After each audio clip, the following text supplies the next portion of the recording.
reticent to talk about that? Because I'm a good negotiator. I have negotiated a number of situations in the past. I know how to manage crises. Canada's broken, and Canada's broken because we're stupid. Okay, Canada's broken because we're stupid. How many kids did you molest with Jeffrey Epstein? More than just elbows. Look inside yourself, Rosemary. And Canada needs new friends, allies, trading partners. And it's going to be a long road, by the way, so brace yourself as we rewire our trading relationships. But obviously, Europeans, British, Australians are good options.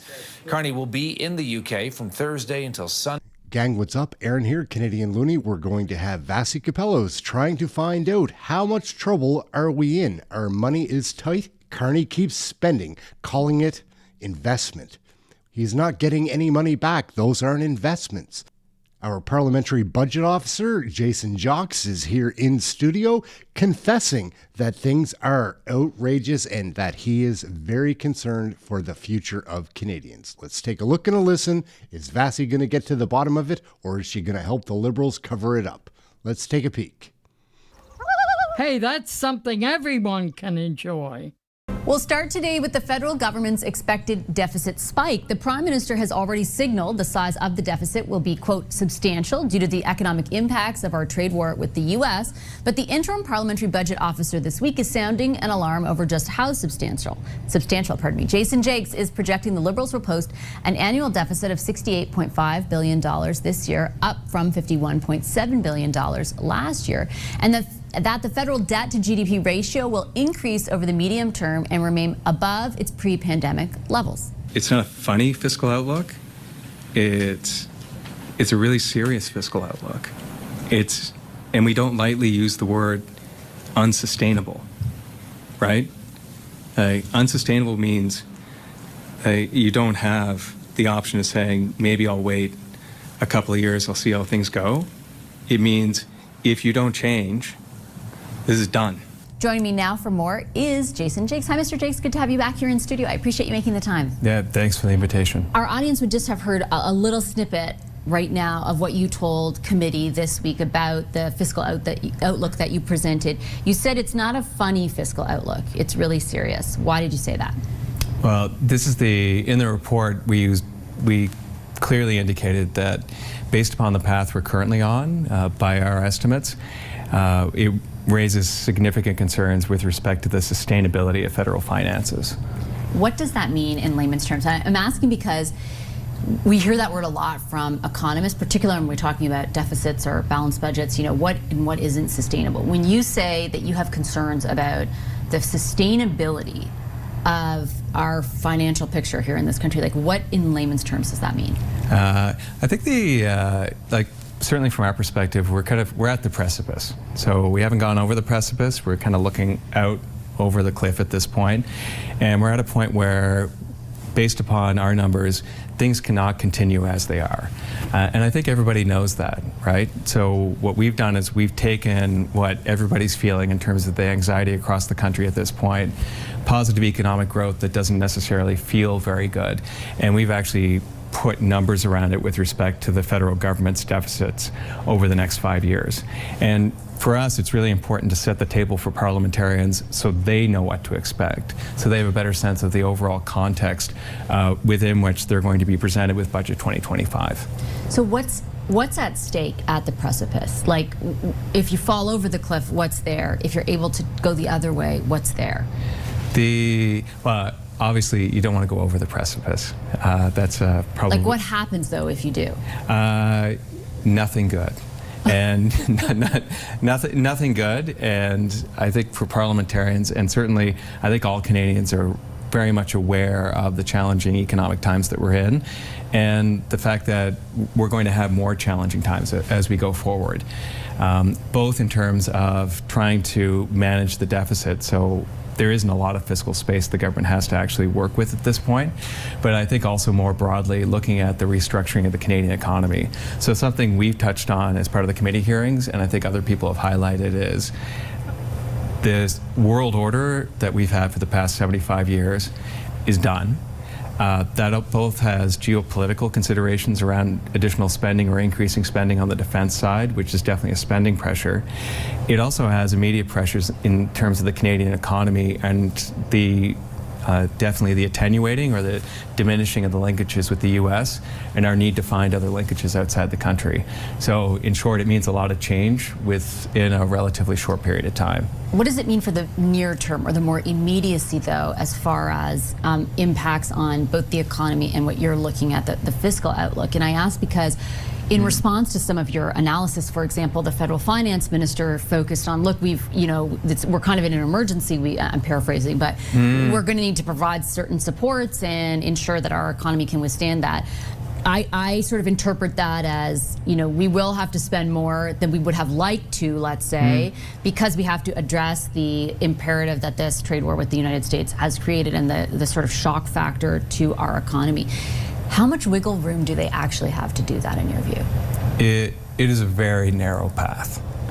It's a very narrow path, and it's going to require both consideration of shifting spending within the federal government, in addition to reducing spending or potentially cutting programs in some areas, as well as potentially some consideration around increases in revenues. In order to make sure that the Canadian economy, Canada, is actually able to navigate that very narrow path. If I try to understand that in sort of layman's terms again, does that mean that, essentially they can't just add those emergency measures? They're going to have to take something away. In order to be sustainable and reduce certainly the anxiety we have in the office, and I think provide a certain amount of comfort both to other members of Parliament, other parliamentarians, Canadians writ large, there's going to have to be some sort of substantial change at this point. I think for myself, I always think of it the best analogy being, you go into your doctor's office, you've had a bunch of tests in advance, your doctor sits you down and she says, yeah, well, there are a bunch of bad indicators on your blood and other bodily fluids, and if you continue everything you're doing right now, you're not going to end up in a good place and not where you want to be. So you need to make some lifestyle changes at this point.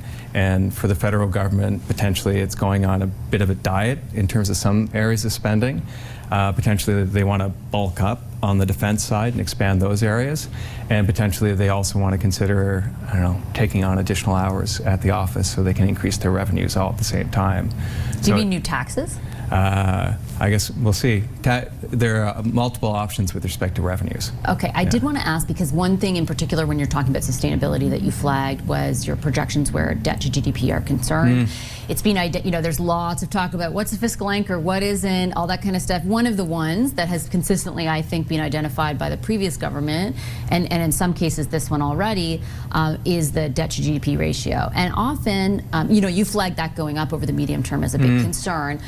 Often, when I have interviewed, let's say, people in the government about it, the counter has been, and this happened during committee to a certain degree as well, it's still not as bad as other countries. Like, relative to the positioning of other countries, that ratio in Canada is better.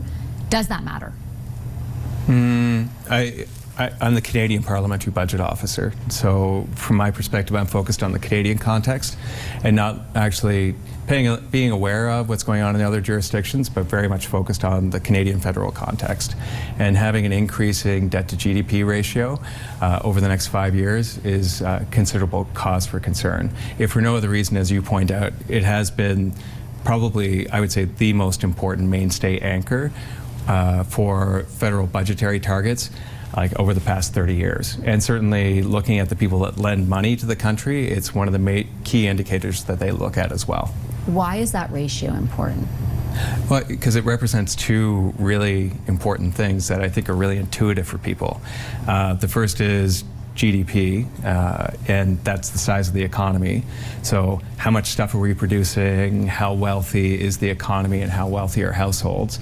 And the second is debt. So how much debt do we actually have to pay back? And I think for most people who run their own household budgets, you have a good sense of how much money you're taking in over the course of the year, and what are your payments on either your mortgage, your car loan, and other payments you need to make on a regular basis. And in a situation where the cost of actually servicing or potentially paying down your debt as a share of your overall income, if that's going up over time, it means that you need to make some tough choices regarding, okay, got to pay my mortgage, but potentially I'm not buying chicken this week, Right. and I'm going to shift to something that's a little bit cheaper. That's a good way of describing it. I just have one final question for you. And I know that your analysis included, I think it was up until August the 11th, the spending that had been announced, new items, but there's some stuff that's happened, since then, and I imagine in the budget there will be other, spending initiatives announced. Plus, you've got a spending review underway, and we don't know what the conclusions of that will be. If you were to take a guess at this point about what the impact in the aggregate of that is on your projections, do you think that an even bigger deficit is possible? It really does depend on what the government decides as part of the budget, because again, there end up being two key moving parts. Both on the spending side and on the revenue side. And I think at this point it kind of remains to be seen where they ultimately end up. But certainly something that we're focusing on, the short term is obviously important.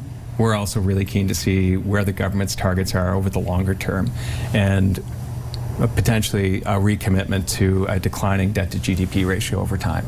Okay, I'm going to leave it there. Mr. Jacques, a pleasure. Thank you for your analysis today. Oh, thanks for your interest. Jason Jacques is the interim parliamentary budget officer. All right, gang, it doesn't sound good. That's our parliamentary budget watchdog. He's sounding the alarm. I don't think he could make it any more clear or dramatic. Like, things are going to be changing, and not for the better. Where are they going to get all the money to cover all of these investments? Too bad none of these will give a positive return. Oh, it's a wild time. Aaron, Canadian Looney, like, share, subscribe. Decent job there by Vassy in that one. We got some of the story anyhow. We'll catch you in the next video. Thank you for watching this one. Get your Canadian federal politics right here. Catch you in the next video, gang. These are Muslim values. These are Canadian values.